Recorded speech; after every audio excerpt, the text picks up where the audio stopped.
جناب رسول اللہ صلی اللہ علیہ وسلم سے محبت جو ہے یہ ہمارے ایمان کا جز ہے، اور ہم آپ کو اللہ کا رسول مانتے ہیں، اور ہم یہ کہتے ہیں وَأَشْهَدُ أَن لَا إِلَٰهَ إِلَّا اللَّهُ وَحْدَهُ لَا شَرِيكَ لَهُ وَأَشْهَدُ أَنَّ مُحَمَّدًا عَبْدُهُ وَرَسُولُهُ کہ ہم اس بات کی گواہی دیتے ہیں کہ آپ اللہ کے بندے ہیں اور اس کے رسول ہیں۔ اللہ پاک نے اپنے نبی صلی اللہ علیہ وسلم سے کتنی محبت فرمائی اور کتنا آپ کی شرافت کو، عظمت کو بیان کیا ہے۔ علماء نے لکھا ہے کہ اللہ جل شانہ نے اپنے نام کے ساتھ اللہ کے محبوب، اپنے محبوب کا نام بھی لگا دیا ہے۔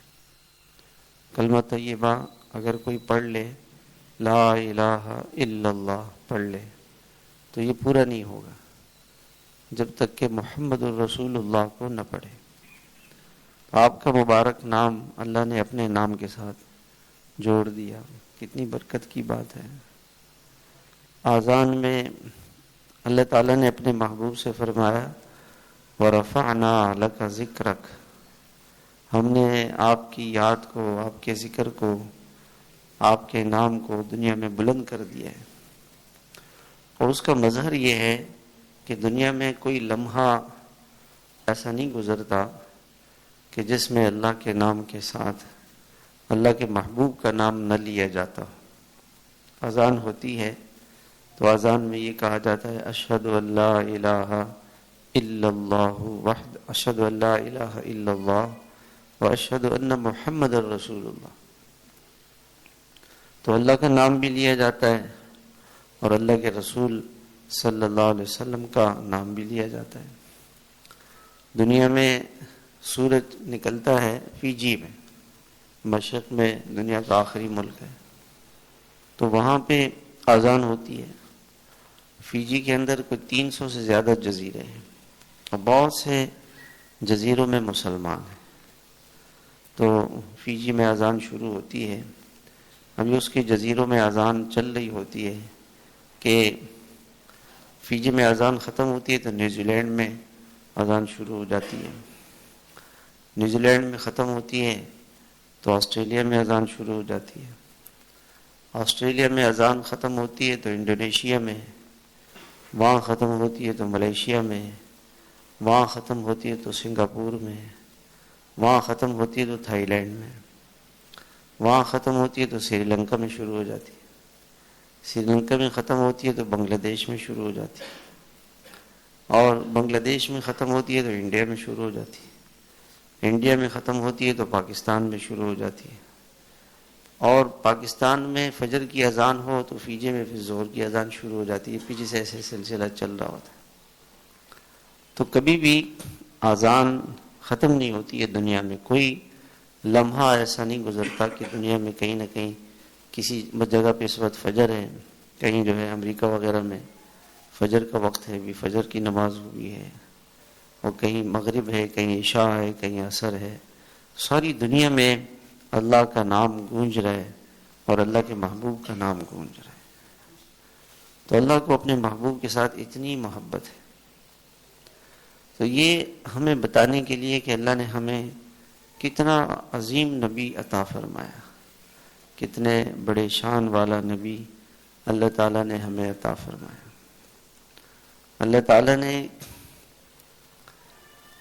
قرآن مجید کے اندر علماء فرماتے ہیں کہ اللہ نے انبیاء علیہ السلام کا نام لیا، نام لے کے پکارا، یا نوح اے نوح، یا آدم اسکن اے آدم، یا ابراہیم اے ابراہیم، یا موسیٰ، ایسے نبیوں کا نام لے کے۔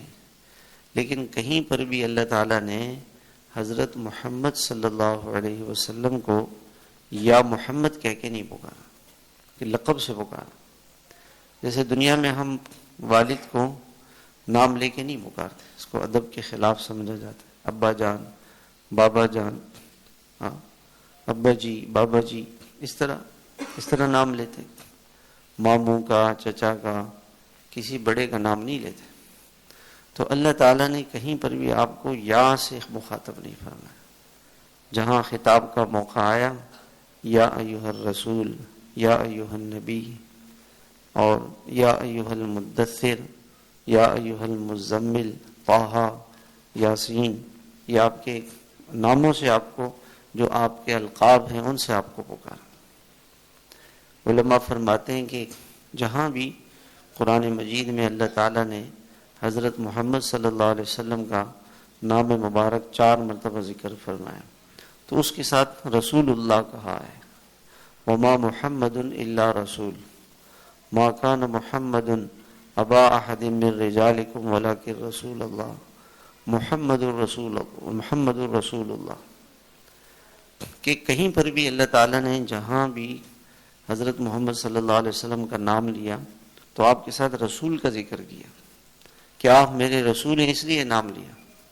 علماء فرماتے ہیں کہ یہ جو آیت ہے ان اول الناس بابراہیم للذین اتبعوہ وہذا النبی، یہاں پہ حضرت ابراہیم علیہ السلام کا نام لیا تو اللہ کے اپنے محبوب کا نام نہیں لیا، نبی کا ذکر کیا، وہ نبی اور یہ نبی.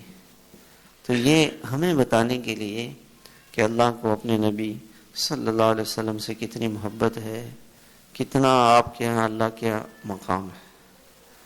اگر جیسے ایک آدمی ہے وہ بادشاہ سے قریب ہے، وزیر ہے، وزیر اعظم ہے، وزیر اعلیٰ ہے، وہ صدر صاحب سے قریب ہے، تو آدمی کیا چاہتا ہے کہ جو صدر صاحب سے قریب ہو تو اس کے قریب پہنچے. جب میں اس کے قریب پہنچوں گا تو صدر صاحب سے بھی قریب ہو جاؤں گا. تو اللہ تعالیٰ کے قرب کا راستہ کیا ہے کہ اللہ کے محبوب صلی اللہ علیہ وسلم سے انسان قریب ہو جائے، قریب ہو جائے. ہمارے ایک بزرگ تھے تو ان کا انتقال جو ہے مدینہ منورہ میں ہوا اور بقیع میں دفن ہوا. تو ان کے گھر والوں نے بتایا کہ یہ دعا وہ مانگا کرتے تھے، اللہم ارزقنی شہادتاً فی سبیلک و موتاً فی بلد حبیبک. حضرت عمر رضی اللہ عنہ کی دعا تھی. حضرت عمر رضی اللہ تعالیٰ عنہ دعا فرماتے تھے کہ اللہ مجھے شہادت کی موت دے، کیونکہ شہید کا بہت بڑا مقام ہے، بہت بڑا مرتبہ ہے. اور فرمایا کہ حضور صلی اللہ علیہ وسلم کے شہر میں دے دے. تو لوگ کہتے تھے کہ یہ کیسے ہوگا، یہ کیسے ہوگا کہ شہادت بھی ہو اور مدینہ منورہ میں بھی ہو. شہادت تو ہوگی جہاد میں، جہاد تو کافروں کے ساتھ ہوگا، وہ کافر تو کہیں اور ہیں، تو مدینہ میں کیسے شہادت. مگر اللہ نے آپ کی تمنا کو پورا فرمایا اور فرمایا کہ جب آپ کو مارا گیا تو آپ نے سب سے پہلے یہ سوال کیا کہ کون ہے، کس نے مجھے مارا ہے. تو لوگوں نے آ کے بتایا کہ ایک مجوسی ہے، فارس کا رہنے والا ہے، اس نے آپ کو زخمی کیا ہے. کہ الحمدللہ اللہ تعالیٰ نے کسی مسلمان کے ہاتھ پہ میری موت نہیں لکھی اور اس کے میرے خون سے اس کا ہاتھ کو نہیں رنگا. تو اللہ نے شہادت کی موت بھی دی، مدینہ منورہ کی موت بھی دی. پھر اپنے بیٹے کو بلایا، اطباء نے آپ کو دودھ پلایا، نبیس پلائی، تو پیٹ چونکہ آنتڑیاں ساری زخمی تھیں اور کٹ گئی تھیں تو اس سے باہر نکل گیا. تو لوگوں کو یقین ہو گیا کہ اب آپ نہیں بچ سکتے. تو فرمانے لگے کہ بیٹا میری تمنا تھی کہ میں حضور صلی اللہ علیہ وسلم کے پڑوس میں میری قبر بنے، یہ میری بڑی تمنا تھی اور میں اس لیے یہی دعا مانگا کرتا تھا. یہ میں اپنی طرف سے کہہ رہا ہوں کہ حضور صلی اللہ علیہ وسلم کے شہر میں موت آئے گی تو آپ کے پڑوس میں دفن ہو جاؤں گا. مگر وہ حجرہ ہے حضرت عائشہ رضی اللہ تعالیٰ عنہ کا، عام قبرستان تو ہے نہیں، اب میں کیسے وہاں دفن ہوں. تو آپ جا کے اماں جان سے پوچھیں اور یہ نہ کہیں کہ امیر المومنین یوں فرما رہے، امیر المومنین یوں فرما رہے، یہ نہ کہیں کہ عمر بن خطاب وہ یہ فرما رہے. وہاں چلے گئے کہ ابا جان آپ سے یہ بات فرما رہے ہیں. انہوں نے کہا وہ جگہ تو میں نے اپنے لیے رکھی ہوئی تھی، میرا گھر ہے، میرا حجرہ ہے، میرا کمرہ ہے، لیکن حضرت عمر ایسے ہیں کہ ان کی تمنا کو رد نہیں کیا جا سکتا، ٹھیک ہے ان کو دفن کر دیا جائے. تو بیٹا واپس آیا تو فرمایا کہ مجھے بٹھا دو. فرمایا کیا ہوا؟ تو بیٹے نے کہا کہ اللہ نے آپ کی آنکھوں کو ٹھنڈا کیا اور جو آپ چاہتے تھے وہ فیصلہ ہو گیا ہے. حضرت عائشہ رضی اللہ تعالیٰ عنہ راضی ہو گئی. تو فرمایا کہ جب میرے جنازے کو لے جاؤ تو جنازے کو باہر رکھنا اور اندر سے حضرت عائشہ رضی اللہ تعالیٰ عنہ سے اجازت لینا. اس کے بعد اگر وہ اجازت دیں تو پھر میرے جنازے کو اندر لے جاؤ.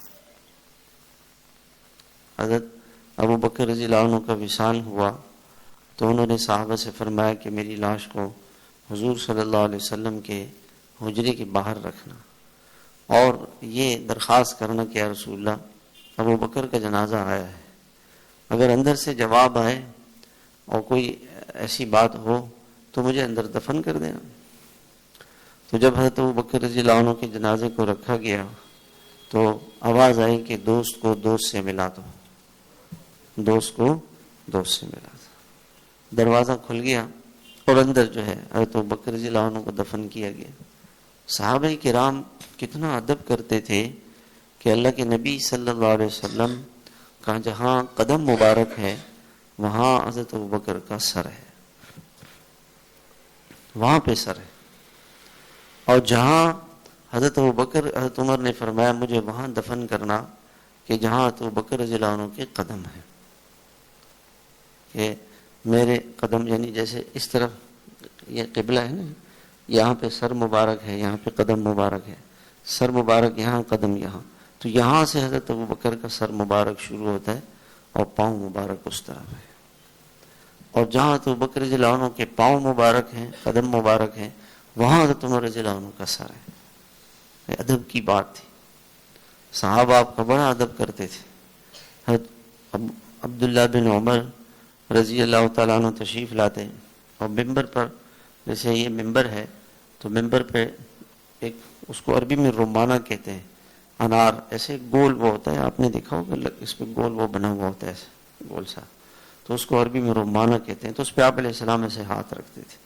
تو حضرت عبداللہ بن عمر اس پہ ہاتھ رکھتے تھے، جسم پہ ملتے تھے، اس کو بوسہ دیتے تھے کہ یہاں پہ حضور صلی اللہ علیہ وسلم کا ہاتھ پڑا ہے. تو محبت کی بات تھی. حضرت حضور صلی اللہ علیہ وسلم ممبر کے اوپر والی 3 سیڑھیاں تھیں ممبر میں، تو سب سے اوپر بیٹھتے تھے تاکہ صحابہ آپ کو دیکھیں اور آپ کوئی بات سمجھانا چاہ رہے ہوں تو سب کو سمجھ میں آ جائے.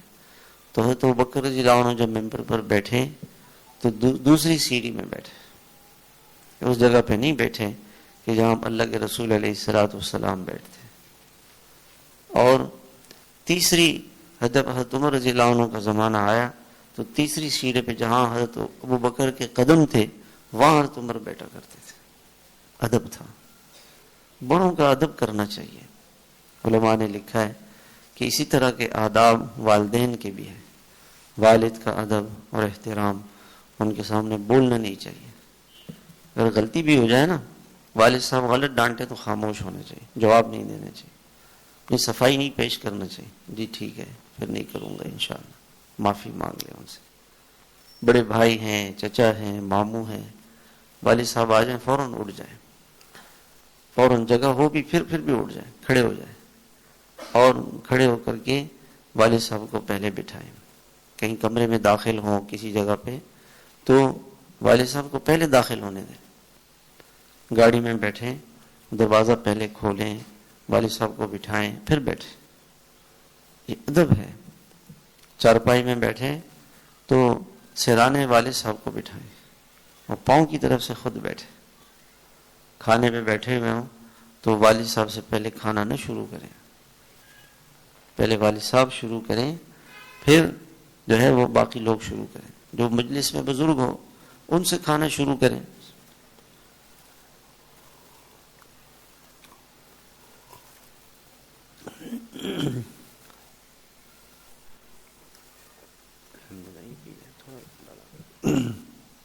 تو یہ بڑوں کے آداب ہیں.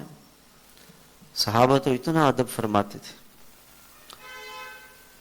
جس جگہ پہ حضور صلی اللہ علیہ وسلم کا سر مبارک لگتا تھا، آپ کے ہاتھ مبارک، آپ کی سجدے کی جگہ، تو حضرت ابو بکر رضی اللہ عنہ نے وہاں دیوار بنا دی آپ صلی اللہ علیہ وسلم کے زمانے میں محراب نہیں ہوتا تھا، ایسی دیوار ہوتی تھی جیسے ہمارے یہاں دیوار ہے، اور آپ کا سر مبارک اور سجدے میں ہاتھ مبارک، گھٹنے مبارک جہاں لگتے تھے اس پہ دیوار لگا دی، پورا اس کو بند کر دیا. اور امام حضرت ابوبکر وہاں کھڑے ہوتے تھے کہ کھڑے ہو کے جب سجدہ کرتے تھے تو اس جگہ پہ سجدہ کرتے تھے جہاں حضور صلی اللہ علیہ وسلم کے قدم مبارک لگتے تھے، وہاں سجدہ کرتے تھے. ادب کی بات ہے. وہ جگہ ابھی بھی مسجد نبوی میں ہے، وہ جگہ موجود ہے، اس جگہ پہ ہم نے سجدہ کیا. اب تو اجازت نہیں ہے، اب تو وہ امام چونکہ پیچھے آ گئے ہیں. جب پہلے کوئی ریاض الجنہ میں جاتا تھا تو اس کو موقع مل جاتا تھا، تو ہر ایک کو وہ جگہ معلوم بھی نہیں ہے. وہ محراب بھی نہیں ہے بلکہ محراب کے ایک جانب میں ہے. تو اس جگہ پہ ہم نے سجدہ کیا. وہاں ایسی عجیب غریب قسم کی خوشبو ہے جو دنیا میں خوشبو نہیں ہے. ابھی تک وہاں سے حضور صلی اللہ علیہ وسلم کے قدموں کی خوشبو اس جگہ پہ لگی ہوئی ہے، کہیں وہ خوشبو نہیں. ایک زمانہ تو ایسے تھا کہ ہم احد گئے، احد میں وہ پتھر جس پہ آپ جیسے آپ بیٹھ گئے تھے اور آپ کے زخموں کو دھو رہے تھے حضرت علی اور حضرت فاطمہ، تو آپ نے سر مبارک ایسے پیچھے کیا تو وہ جو پتھر ہے اس میں وہ سر کی جگہ ایسے ہے، تو اس جگہ سے بھی وہی خوشبو آ رہی تھی جو آپ کے قدم پہ تھی. اور پھر وہ جب آپ اوپر غار میں تشریف لے گئے احد میں، تو اس غار میں جو پتھر ہے وہ ایسے بالکل ایسا ہو گیا جیسے بستر نہیں ہوتا، بستر کی طرح سے، اور اس غار سے بھی خوشبو آ رہی تھی. اب تو خیر انہوں نے بند کر دی وہ ساری جگہیں. تو حضور صلی اللہ علیہ وسلم ایسی یعنی میں عرض کر رہا تھا کہ صحابہ کتنا ادب کرتے تھے، کتنا خیال رکھتے تھے. تو ہمیں بھی بھائی حضور پاک علیہ السلام کا ادب، بڑوں کا ادب، علماء کا ادب. کہتے ہیں جو علماء کا ادب کرے گا اللہ اس کی نسلوں میں سے علماء پیدا فرمائیں. جو اللہ والوں کا ادب کرے گا اللہ تعالیٰ اس کی نسلوں میں سے اللہ والے پیدا فرمائیں. امام اعظم امام ابو حنیفہ رحمہ اللہ فرماتے ہیں کہ میں نے سوتے میں بھی کبھی اپنے استاد کے گھر کی طرف پاؤں نہیں کیے. جس طرح میرے استاد کا گھر تھا پاؤں اس طرف نہیں کیے، ادب کی وجہ سے. تو علماء کا ادب، بڑوں کا ادب، امام صاحب کے مصلی پہ، ان کے ممبر پہ، ان کی بیٹھنے کی جگہ پہ، استاد کی کرسی پہ نہ بیٹھے. کہتے ہیں استاد کے جوتوں کے ساتھ بھی اپنے جوتے نہ رکھے، استاد کے جوتے اوپر رکھے، اپنے جوتے نیچے رکھے. والد کے جوتوں کے ساتھ اپنے جوتے بھی نہ رکھے. تو یہ ادب کی بات ہے.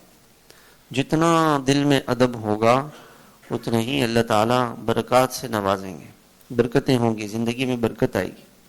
بڑوں کے ادب سے، والدہ کے ادب سے، والد کے ادب سے، ماموں کے ادب سے، چچا کے ادب سے، خالہ کے ادب سے، بہنوں کے ادب سے، سب کے آداب ہیں. کوئی سفید ریش ہے تو بھئی اس کے ساتھ ان کا ادب کرے، ان کا ادب کرے. خیر، تو میں عرض کر رہا تھا کہ حضرت عمر رضی اللہ تعالیٰ عنہ کو وہاں دفن کر دیا گیا. تو یہ تمنا تھی، وہ جو بزرگ تھے وہ دعا کرتے تھے کہ اے اللہ، یہ دعا پڑھا کرتے تھے اللہم ارزقنی شہادتاً فی سبیلک وموتاً فی بلد حبیبک. تو اللہ کی شان، ان کا انتقال بھی مدینہ منورہ میں ہوا اور جنت البقیع میں اللہ تعالیٰ نے ان کو دفن ہونے کا موقع دے دیا. تو یہ دعا پڑھنی چاہیے، اللہم ارزقنی شہادتاً فی سبیلک وموتاً فی بلد حبیبک. اردو میں کہ اللہ مجھے شہادت کی موت نصیب فرما اور اپنے محبوب کے شہر میں موت نصیب فرما. بہت سے بزرگ ایسے تھے ساری زندگی ان کی تمنا رہی کہ اللہ تعالی ہماری زندگی کے آخری ایام مدینہ منورہ میں گزر جائیں، حرمین شریفین میں گزر جائیں، وہیں کی موت آئے، وہیں کا دفن اللہ تعالی ہمیں نصیب فرمائے. یہ اللہ تعالیٰ سے مانگا کرتے تھے. تو یہ مانگنے کی چیز ہے. دنیا کا بہترین قبرستان جنت البقیع ہے. آپ نے فرمایا کہ جب میں اپنی قبر سے اٹھوں گا تو میرے ساتھ دائیں جانب حضرت ابو بکر ہوں گے اور بائیں جانب حضرت عمر ہوں گے، اور میرے قدموں سے بلال اٹھیں گے۔ حضرت بلال کی قبر دمشق میں ہے۔ تو یہ عشق کی بات ہے، محبت کی بات ہے۔ ساری زندگی انہوں نے حضور صلی اللہ علیہ وسلم کی جوتیاں سیدھی کی، آپ کی خدمت کی۔ اللہ تعالیٰ نے اس خدمت کا صلہ یہ دیا کہ ان کا انتقال دمشق میں ہوا، لیکن فرمایا کہ بلال میرے قدموں سے اٹھیں گے، میرے قدموں سے اٹھیں گے، اور پھر جنت البقیع آؤں گا، پھر بقیع والے میرے ساتھ اٹھیں گے، پھر میں چلوں گا تو مکے والے آ کر کے مجھ سے ملیں گے، جو مکہ مکرمہ میں مدفون ہیں وہ لوگ آ کے میرے سے ملیں گے، پھر میں ان سب کو لے کے میں اللہ کے دربار میں حاضر ہوں گا۔ تو کتنی بڑی بات ہے کہ حضور صلی اللہ علیہ وسلم کا قرب کسی کو مل جائے۔ تو جتنا ہم اللہ سے قریب ہونا چاہتے ہیں، ہم اللہ کے محبوب سے قریب ہو جائیں۔ اللہ کے محبوب صلی اللہ علیہ وسلم سے قریب ہونے کے لیے جو عمل ہے وہ دو اعمال ہیں: آپ کے سنتوں کی اتباع، آپ کی سنتوں کی اتباع، اور آپ پہ کثرت سے درود شریف پڑھنا۔ ان دونوں باتوں کا بہت اہتمام کریں، ایک ایک سنت کو ڈھونڈے، تلاش کریں، ہر سنت کو ڈھونڈے تلاش کریں کہ اس میں حضور صلی اللہ علیہ وسلم کی سنت کیا ہے۔ بس اللہ کے محبوب نے کیا ہے اس لیے ہم کریں گے۔ اور درود شریف کی کثرت رکھیں، درود شریف کی جتنی کثرت ہوگی اتنی اللہ تعالیٰ حضور صلی اللہ علیہ وسلم سے محبت عطا فرمائیں گے۔ اللہ تعالیٰ نے قرآن مجید میں نماز کا بھی حکم دیا، روزے کا بھی حکم دیا، زکوٰۃ کا حکم دیا، حج کا حکم دیا، اور فرمایا کہ یہ عبادات ہیں، یہ کرتے رہو۔ لیکن ایک عبادت ایسی ہے جس کے اہتمام کے لیے اللہ جل شانہ نے فرمایا کہ میں یہ کرتا ہوں اور میرے فرشتے بھی کرتے ہیں، لہذا تم بھی کرو۔ یہ کتنی اہمیت کی بات ہے۔ وہ عبادت کیا ہے؟ درود شریف کا پڑھنا۔ ان اللہ وملائکتہ یصلون علی النبی، ان کے بارے میں یعنی پکی بات، اس میں کوئی شک نہیں ہے، حقیقت ہے، یہ بالکل صحیح چیز ہے کہ اللہ جل شانہ اور اللہ کے فرشتے، یہ اللہ کی رحمت آتی ہے اور فرشتے دعا کرتے ہیں اللہ کے نبی کے لیے۔ تو اللہ تعالیٰ نے فرمایا کہ میں اپنے نبی پر رحمتیں نازل کرتا رہتا ہوں، لہذا یا ایھا الذین آمنوا صلوا علیہ، یوں بھی اللہ تعالیٰ فرما سکتے تھے یا ایھا الذین آمنوا صلوا علیہ، اے لوگو میرے نبی پہ درود شریف پڑھو، لیکن اہمیت کے لیے فرمایا کہ میں خود رحمتیں نازل کرتا ہوں اپنے نبی پر، اور میرے فرشتے بھی دعا کرتے ہیں میرے نبی کے لیے، میرے نبی کے لیے۔ لہذا اے ایمان والوں، تم بھی میرے نبی پر درود و سلام پڑھو، درود و سلام پڑھو۔ علماء نے بڑی عجیب بات لکھی ہے کہ ہونا تو یہ چاہیے تھا کہ آدمی کو یہ کہنا چاہیے تھا کہ میں درود بھیجتا ہوں حضور صلی اللہ علیہ وسلم پہ، میں درود بھیجتا ہوں، یہ کہنا چاہیے تھا۔ لیکن صحابہ کرام جو تھے نا، وہ جب یہ حکم آ گیا کہ اللہ کے نبی پر درود بھیجو، تو صحابہ یوں کہہ سکتے تھے کہ ہم حضور صلی اللہ علیہ وسلم پر درود بھیجتے ہیں، یہ کہہ سکتے تھے، کہ نہیں، گئے کہ یا رسول ہم کیسے درود بھیجیں آپ پر، ہم کیسے بھیجیں؟ تو آپ نے فرمایا کہ اللہ سے درخواست کرو کہ اللہ میرے اوپر رحمت نازل فرمائے، اللہم صلی علی محمد، ایسے کہو، یوں نہیں کہو کہ میں درود شریف بھیجتا ہوں، میں درود بھیجتا ہوں، میں رحمتیں اتارتا ہوں اے نبی آپ کے لیے، نہیں، یہ نہیں فرمایا، بلکہ اللہ سے کہو، اللہ سے کہو کہ اللہ میرے اوپر رحمتیں نازل فرمائے۔ اس لیے درود شریف ایسے پڑھنے چاہیے، اللہم صلی علی محمد، کہ ہم اللہ سے درخواست کرتے ہیں کہ اے اللہ آپ اپنی رحمت اپنے محبوب پر نازل فرما دیں۔ اور علماء نے بڑی عجیب بات لکھی ہے کہ یعنی ذکر جو ہے، ایک اللہ والے تھے تو فرماتے تھے کہ مجھے پتہ چل جاتا ہے کہ اللہ مجھے کب یاد کرتا ہے، بڑی عجیب بات ہے کہ مجھے پتہ چل جاتا ہے کہ اللہ تعالیٰ مجھے کب یاد کرتے ہیں، پتہ چل جاتا ہے۔ لوگوں نے کہا آپ کو کیسے یاد ہوں؟ کہ جب میں اللہ کو یاد کرتا ہوں۔ کیوں؟ اللہ تعالیٰ کیا فرماتے ہیں؟ فَاذْكُرُونِي أَذْكُرْكُمْ،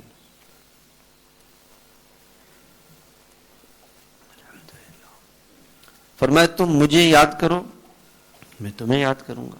کتنی بڑی بات ہے کہ اللہ بھائی ہم جیسے گناہگاروں کو یاد کرے گا۔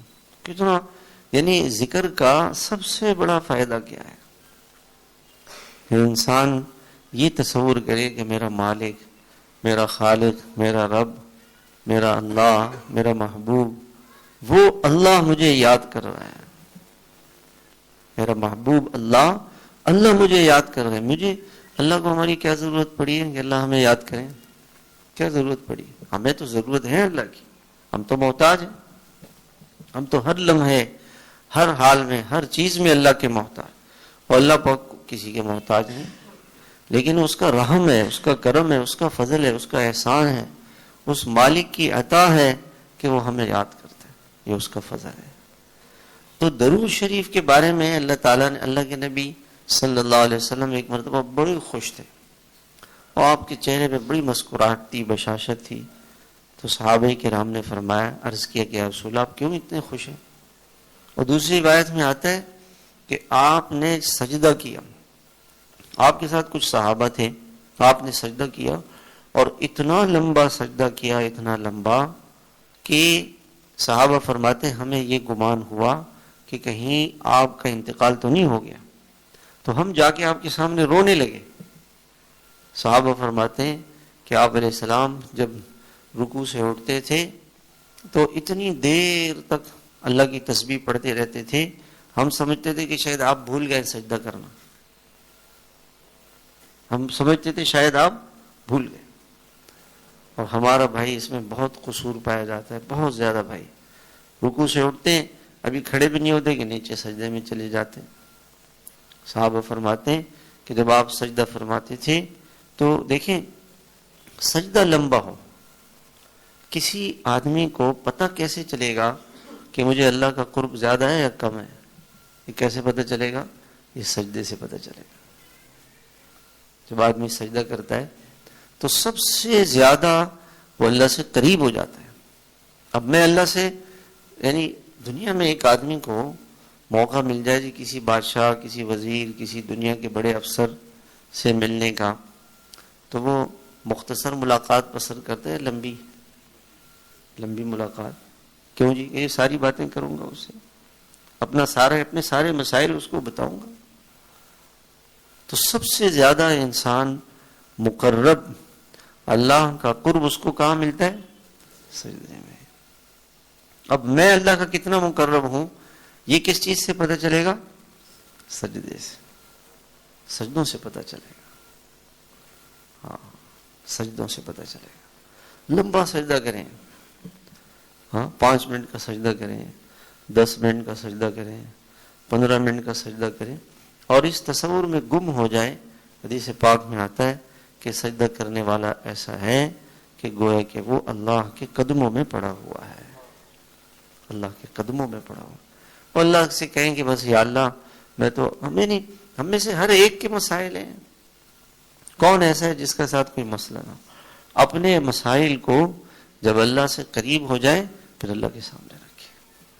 اور میں نے تو بتایا تھا کہ یہ دعا پڑھیں ربنا آتنا فی الدنیا حسنہ، اور اس میں نیت کریں اپنے اس کام کی، ربنا آتنا فی الدنیا حسنہ، اے اللہ میرا وہ کام بنا دے، ربنا آتنا فی الدنیا حسنہ۔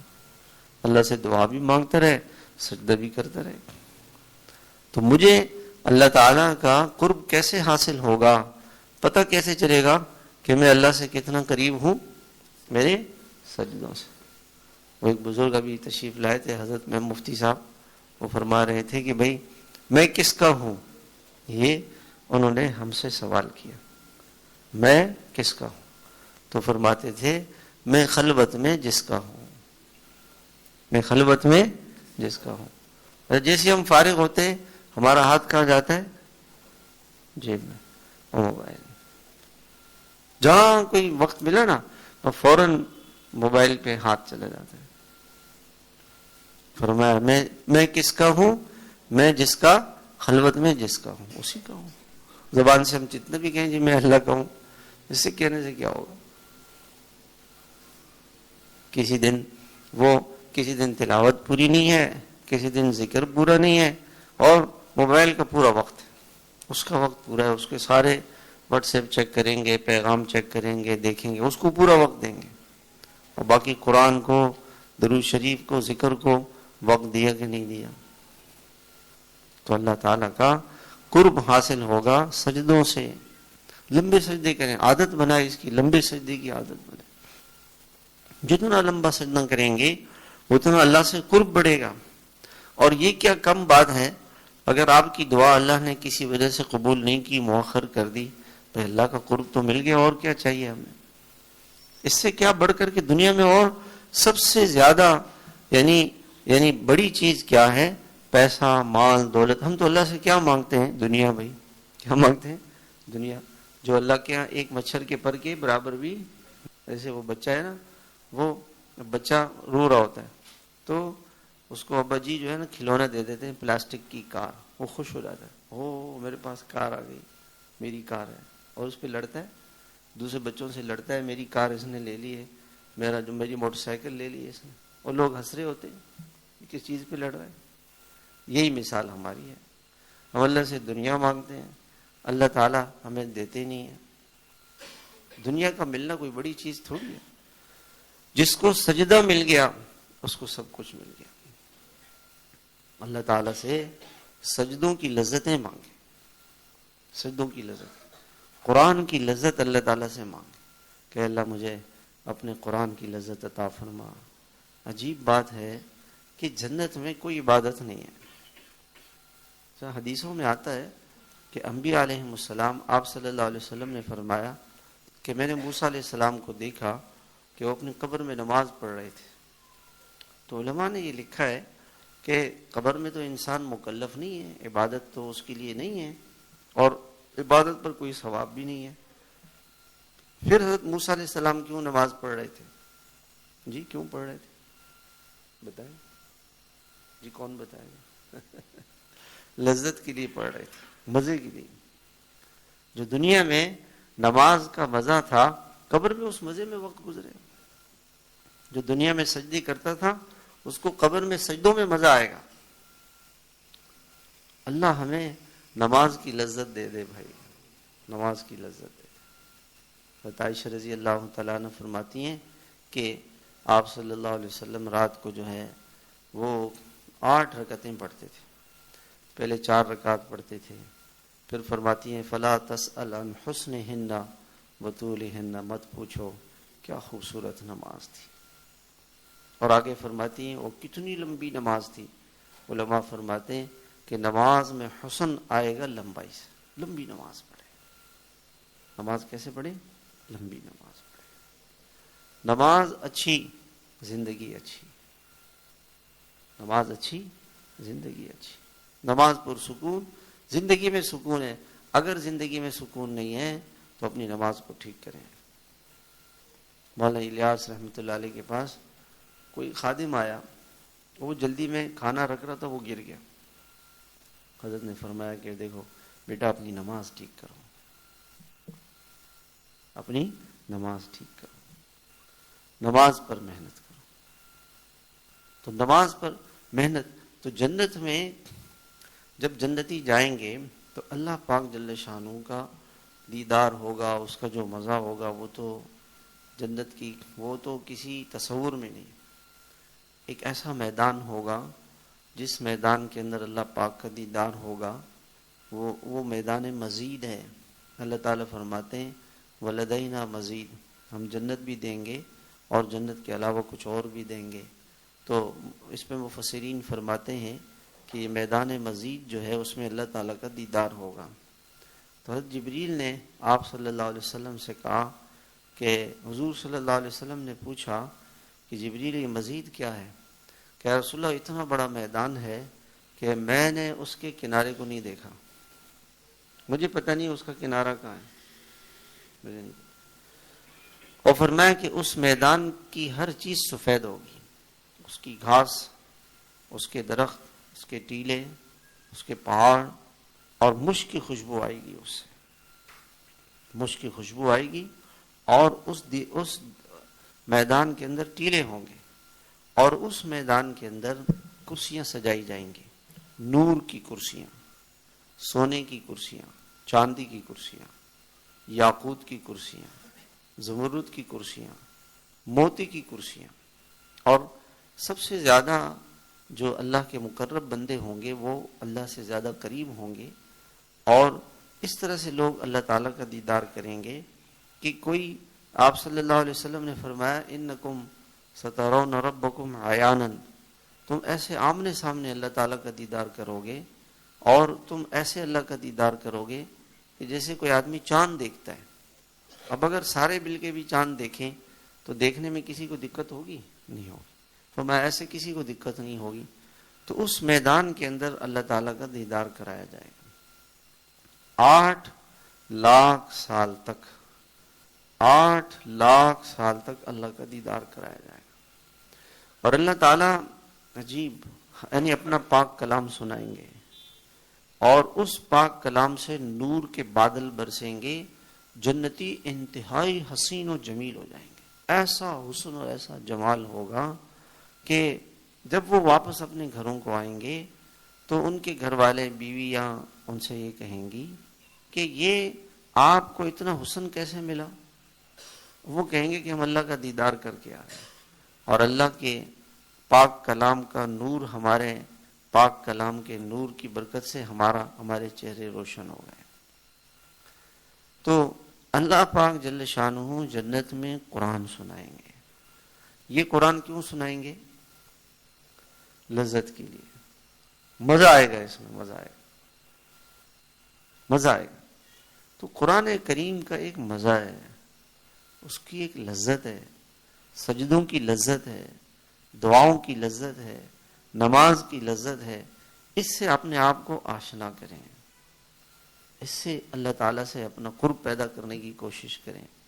تو میں یہ عرض کر رہا تھا کہ حضور صلی اللہ علیہ وسلم نے فرمایا، اللہ جل شانہ نے فرمایا کہ جو مجھے یاد کرے گا میں اس کو یاد کروں گا، اور اللہ کے نبی صلی اللہ علیہ وسلم نے فرمایا من صلی علیہ واحدۃ صلی اللہ علیہ عشرہ، جو مجھ پر ایک مرتبہ درود بھیجے گا اللہ تعالیٰ 10 رحمتیں اس پہ نازل فرمائے۔ کتنی پیار کی بات ہے۔ علماء فرماتے ہیں جیسے کوئی اللہ کو یاد کرتا ہے تو اللہ بھی اسے یاد کرتے ہیں، اور کوئی اللہ کے محبوب پر درود شریف بھیجتا ہے تو اللہ کی اس پہ رحمتیں آ جاتی ہیں۔ اب جو آدمی یہ چاہتا ہے کہ میرے اوپر اللہ کی رحمتیں برسیں، بھائی اللہ کی رحمت کے آغوش میں آ جاؤں، تو کیا کرے بھائی؟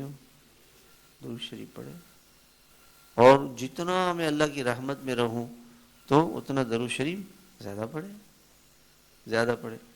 ذکر پر تو یہ فرمایا کہ جو مجھے یاد کرے گا، جو اللہ کو یاد کرے گا اللہ اسے یاد کریں گے، یہ ذکر پر فرمایا۔ اور درود شریف پر فرمایا کہ ایک مرتبہ درود شریف پر 10 رحمتیں۔ علماء فرماتے ہیں اللہ کی ایک رحمت ہے جیسے ساری دنیا چل رہی ہے۔ ایک حدیث پاک کے اندر آتا ہے، آپ صلی اللہ علیہ وسلم فرماتے ہیں کہ رحمت کو بتانے کے لیے اللہ کے نبی نے فرمایا کہ اگر اللہ تعالیٰ کی رحمت کے 100 حصے کیے جائیں تو ایک حصہ جو دنیا میں آیا ہے، ایک حصہ، اس حصے کی وجہ سے سارے دنیا کے انسان ایک دوسرے سے محبت کرتے ہیں۔ اور جانور اپنے بچے کو جب دودھ پلاتا ہے تو پاؤں اوپر کر لیتا ہے تاکہ میرے بچے کو تکلیف نہ ہو۔ جانور بھی اپنے بچوں سے محبت کرتے ہیں۔ اس سارے دنیا کے انسانوں کی محبت کتنی زیادہ ہوگی اگر اسے جمع کیا جائے، تو اللہ کی ایک رحمت کا یہ مظہر ہے، یہ اس کا اثر ہے، یہ اس کا اثر ہے۔ تو اللہ کے 99 حصے رحمت جو اللہ تعالیٰ کے پاس ہے، وہ آخرت میں اللہ تعالیٰ اپنی رحمت نازل فرمائیں گے۔ اب ایک رحمت اللہ کی اتنی زیادہ ہے، اور 10 رحمتیں کتنی زیادہ ہوں گی بھائی؟ اچھا، لوگ کہتے ہیں جی ہمارے گھر میں کچھ اثرات ہیں، کچھ ایسا لگتا ہے کہ جی ہمارے گھر میں کوئی ہے، کچھ ہے، تو بھائی اللہ کے گھر میں رحمتیں لانے کا طریقہ کیا ہے بھائی؟ درود شریف پڑھے۔ پہلے زمانے میں کوئی مسئلہ پیش آتا تھا نا تو لوگ سارے مل کے گھر والے کیا کرتے تھے، جب آج کیا کریں گے بھائی، درود شریف پڑھیں گے. وہ دانے جمع کرتے تھے، وہ گٹھلیاں جمع کرتے تھے املی کی اور کھجور کی. اور ایک گھر میں انہوں نے بتایا کہ جو بھی ہم کھجور کھاتے ہیں اس کی گٹلی ہم پھینکتے نہیں ہیں. ایک بزرگ تھے، وہ مدینہ منورہ کی کھجوریں کوئی ان کو لا کے دیتا تھا تو اس گٹلی پھینکتے نہیں تھے. یہ مدینے کی کھجور ہے، اس کو اپنے پاس رکھتے تھے اپنے، اور اس کو دھو کے اور اس کے اوپر تسبیح پڑھتے تھے، درود شریف پڑھتے تھے. تو آج تو یہ نیت کر لیں بھائی، ہم سب جو ہے نا یعنی اپنے گھر میں جمعے کے دن خاص طور پہ عصر سے مغرب درود شریف پڑھا کریں. ہمارے والد صاحب رحمۃ اللہ علیہ کی قبر سے خوشبو آئی تو ہم سوچتے تھے کہ کیا وجہ کیا تھی. ہمارے والد صاحب کا معمول یہ تھا کہ نماز فجر پڑھتے، اشراق تک ذکر اذکار تلاوت یہ کرتے اور اشراق کی نماز پڑھتے، پھر ناشتہ کر لیتے، پھر اگر کوئی تھوڑی دیر آرام کرنا ہوتا تو کرتے تھے. کہ جمعے کے دن وہ نہیں کرتے تھے آرام، اور جمعے کے دن صبح سے ہی بس درود شریف پڑھتے رہتے، سارا دن درود شریف پڑھتے رہتے تھے، درود شریف پڑھتے تھے. تو درود شریف کا اہتمام بہت زیادہ کیا جائے، بہت زیادہ. علماء نے لکھا ہے، آپ صلی اللہ علیہ وسلم نے ارشاد فرمایا، ان اول الناس بی یوم القیامت اکثرهم علی صلاۃ، جو سب سے زیادہ مجھ پر درود شریف پڑھے گا وہ قیامت کے میدان میں سب سے زیادہ میرے سے قریب ہوگا. کتنی بڑی بات ہے کہ اس جگہ پہ حضور صلی اللہ علیہ وسلم کا قرب مل جائے انسان کو. بے درود شریف اتنی بڑی نعمت ہے، کتنی بڑی. علماء نے لکھا ہے کہ 300 مرتبہ درود شریف یہ کثرت درود شریف میں داخل ہے. کوئی 300 مرتبہ پڑھ لے تو بھئی آج سے تو ہم نیت کریں کہ بھئی 300 مرتبہ انشاءاللہ پابندی سے پڑھیں گے. کون نیت کرتا ہے بھئی؟ ہاں، ساری خواتین بھی نیت کریں بھئی. آنے کا مقصد یہاں یہ ہے کہ جو بات کہی جائے ہم سب اس پہ عمل کریں. 100، اور یہ اس کا آسان طریقہ ہے، 100 مرتبہ فجر کے بعد پڑھ لیں. فجر کے بعد نہ اٹھے اپنے مصلے سے اٹھ گئے بس بھول گئے، مصلے سے اٹھ گئے بھول گئے، بیٹھے بیٹھے درود شریف پڑھ لیں. اور 100 مرتبہ عصر کے بعد پڑھیں، اور 100 مرتبہ سوتے ہوئے پڑھیں. بستر پہ پہنچ جائے تو لیٹے نہیں، اگر بستر پر لیٹ گیا تو چلا جائے گا، تو نیند میں چلا جائے گا. تو بیٹھے اور بیٹھے بیٹھے تسبیح لے لیں. سارے بچوں کے ہاتھ میں سونے سے پہلے سب بچوں کے ہاتھ میں تسبیح دے، کبھی درود شریف پڑھو. اب اس درود شریف پہ اللہ کی کتنی رحمتیں آئیں گی. ایک حدیث پاک کے اندر آتا ہے کہ جو ایک مرتبہ درود شریف پڑھتا ہے اس پر اللہ تعالیٰ کی 70 رحمتیں نازل ہوتی ہیں. کتنی رحمتیں؟ 70. اس پر علماء نے لکھا ہے کہ ہو سکتا ہے کہ شروع میں اللہ تعالیٰ نے 10 بتائی ہوں اور پھر اللہ کے نبی کو اللہ تعالیٰ نے بتایا کہ 70 رحمتیں. اور بعض علماء نے لکھا ہے کہ یہ اخلاص کے ساتھ ہے. جس قدر درود شریف اخلاص کے ساتھ، محبت کے ساتھ، عظمت کے ساتھ، ادب کے ساتھ قبلہ رخ ہو کے پڑھیں گے تو اخلاص کی وجہ سے، ادب کی وجہ سے اجر بڑھ جائے گا. اور بعض محدثین نے لکھا ہے کہ یہ جمعے کے دن ہوگا کہ جمعے کے دن ایک درود شریف پڑھنے پر جو نیک اعمال کرے گا جمعے کے دن اس کا اجر 70 گنا ہو جاتا ہے. ایک درود شریف پڑھیں گے اللہ کی کتنی رحمتیں آئیں گی؟ 70. جمعے کے دن درود شریف شب جمعہ سے شروع کر دیں، مغرب کے بعد سے درود شریف پڑھنا شروع کر دیں تو کثرت سے درود شریف کم سے کم 300 مرتبہ ہے. اور نیت کریں اور آپ کو اس کی برکات ملیں گی. آپ دیکھیں گے، خود دیکھیں گے کہ درود شریف کی کتنی برکات ہیں، بے شمار برکتیں ہیں اس کی. گھر میں اللہ کی رحمت نازل ہوگی اور اس کی برکت سے گناہوں سے بچنا آسان ہوگا، اللہ تعالیٰ کا قرب نصیب ہوگا. اور حدیث پاک کے اندر آتا ہے کہ اللہ تعالیٰ نے ایک فرشتہ بنایا ہے جو ساری، اس کو اللہ تعالیٰ نے ایسی طاقت دی ہے وہ سب لوگوں کی بات سنتا ہے، سب کی بات سنتا ہے. اور اس کے بعد جو شخص بھی حضور صلی اللہ علیہ وسلم پر درود شریف پڑھتا ہے وہ فرشتہ فوراً آپ کے دربار میں پہنچ جاتا ہے اور کہہ دیتے ہیں کہ یا رسول اللہ، جیسے آج کل تو ہم اس کو سمجھنا بھی بڑا آسان ہے، جیسے یہاں بیٹھے ہوئے ایک آدمی مدینہ منورہ میں، ہم نے یہاں بٹن دبایا، وہ مدینہ منورہ میں اس سے باتیں شروع ہو گئیں، تو اب آسان ہو گیا۔ تو اللہ تعالیٰ نے فرشتے کو مقرر کیا ہوا ہے، اور وہ فرشتہ سارے لوگوں کے درود شریف کو سنتا ہے۔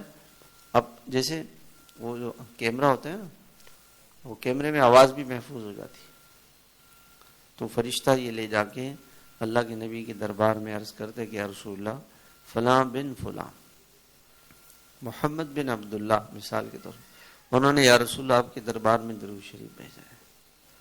کتنی بڑی خوشی کی بات ہے کہ ہمارا درود شریف، ہمارا نام آپ صلی اللہ علیہ وسلم کے دربار میں لیا جائے اور ہم اللہ کے نبی کے دربار میں ہمارا ذکر ہو، کتنی بڑی بات ہے۔ تو اس کا بہت اہتمام کریں، اور ہمارے مشائخ فرماتے ہیں کہ درود شریف اس طرح سے پڑھیں کہ یہ تصور کریں، آنکھیں بند کریں کہ جی میں مدینہ منورہ پہنچ گیا ہوں، اور آپ صلی اللہ علیہ وسلم کے مبارک شہر میں داخل ہو گیا ہوں، اور میں مسجد نبی میں چلا گیا ہوں، اور آپ کے اقدام عالیہ قدم مبارک پر میں ادب کے ساتھ نظریں جھکا کے کھڑا ہوا ہوں، اور میں درود شریف پڑھ رہا ہوں تصور میں، اور جیسے ہی میں درود شریف پڑھتا ہوں تو فرشتہ یہ درود شریف آپ کے دربار میں پہنچاتا ہے، آپ کی طرف سے جواب آتا ہے، اور اللہ کی رحمتیں بارش کی طرح سے میرے اوپر برس رہی ہیں۔ اس تصور میں گم ہو کے درود شریف پڑھیں۔ اللہ تعالیٰ بھی ہم سب کو اہتمام کے ساتھ، خاص طور پہ جمعے کے دن بہت کثرت سے درود شریف پڑھیں، روزانہ تو ویسے بھی پڑھیں، اور جمعے کے دن کثرت سے درود شریف پڑھیں۔ اللہ تعالیٰ ہم سب کو عمل کی توفیق عطا فرمائے۔